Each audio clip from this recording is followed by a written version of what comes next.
শহীদ ওসমান হাদির ১৪ পুরুষকেও যদি কিনে নেওয়া হয়, এই মামলা চলবে এবং বাংলার জমিনে শহীদ ওসমান হাদির হত্যার বিচার হইতেই হবে। এর বাইরে কোনো আমাদের সেকেন্ড কোনো অপশন নাই।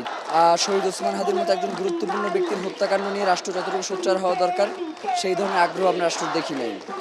উল্টো রাষ্ট্র আড়াল করতে, এই হত্যাকাণ্ডকে আড়াল করতে যতগুলো পদক্ষেপ নিয়েছে, তার অর্ধেক না 10% পদক্ষেপও যদি খুনিদেরকে জনসম্মুখে নিয়ে আসবার ব্যাপারে চেষ্টা করা হইতো, যে এর পেছনে কারা রয়েছে তাহলে সেটা পারতো। তো এখন ব্যাপার যেটা, সেটা হচ্ছে তারা এর আগে একবার বলেছে যে তাদের 90% তদন্ত কমপ্লিট হয়ে গেছে, মাত্র 10% বাকি আছে। তো এরপরে যারা যে চার্জশিটটা দাখিল করলো আদালতে, সেখানে দেখা গেল যে এই খুনের সাথে খুনের মাস্টার মাইন্ডের যোগসূত্রের ব্যাপারে কোনো উল্লেখ এখানে নাই।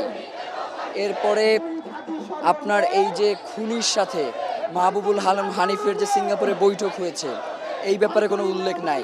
শত কোটি টাকার যে বিনিয়োগ হয়েছে, সেই ব্যাপারে কোনো তথ্য নাই।